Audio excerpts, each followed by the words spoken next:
guys, it's me again, Ruowen Huang. Before I begin, let me first introduce myself. My name is Ruowen Huang. I'm an author, spirit coach, and also a psychic. Back to answering the question. I hope one day I can really go down to the bottom. I don't know. Sooner or later.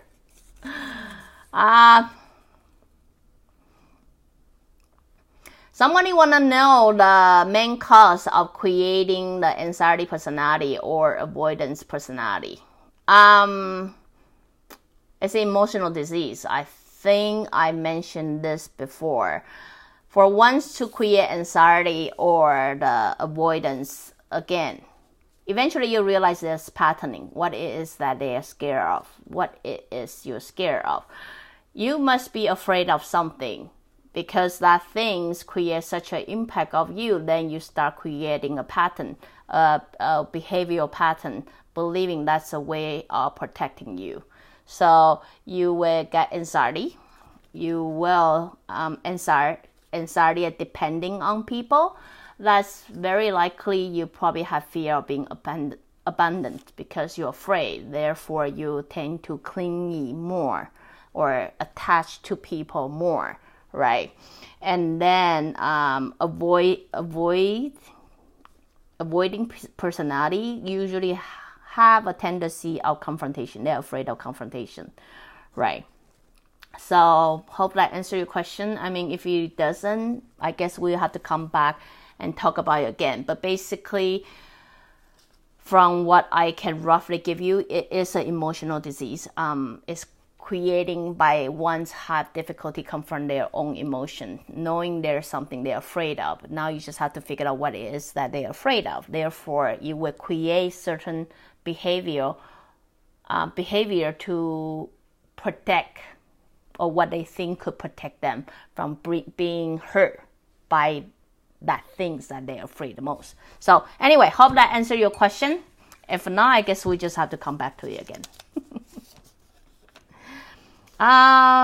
Many people say when they listen to my broadcast or words, they will have a headache. Why so?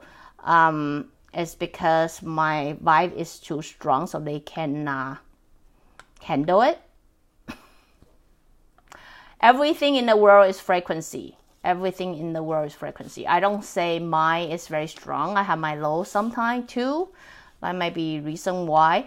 But I do have to say, when the gap between one frequency to the other is too big, too great, then it will most likely create headache or sometimes dizziness or things like that. If ones know how to adjust their frequency, you need to understand frequency is frequency. People can adjust it.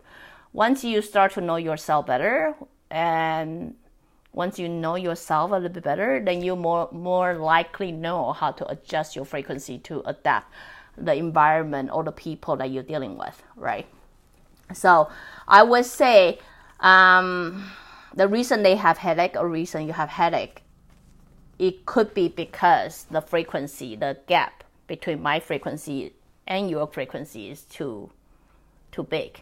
Therefore, the impact is greater. So hopefully that answers your question. If not, we just have to come back to it. If you cannot be peacefully being in the same room with somebody, and then you choose not to deal with them, does that mean you are not really working your task, and then you will have to deal with this person again? Most likely, yes. Most likely, yes. So, when you cannot be with someone in the same room, I mean, I'm not saying you have to like everyone. The reality is you can. But if you can find a way of being, like you simply accept they are different from you are, and then you're able to have your own boundary, set your boundary, and understand, you and me are just different type of people.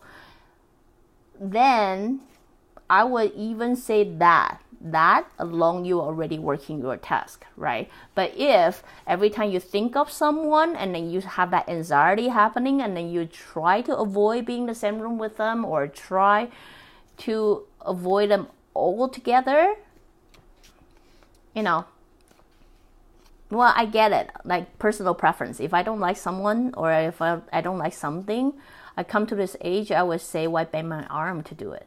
right? But if it happened that we have to be in the same room, if it's not a choice, most of the time it's a choice, but if it's not a choice, then I'm totally okay with it.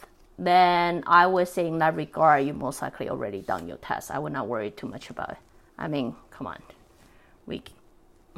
World peace is not your one-person job. You can only do the best you can, right? So yes, the answer is if the one person, one thing still create anxiety or strong emotional impact on you, the chances, and then you are not dealing with it, the chances next life you most likely would deal with it all over again.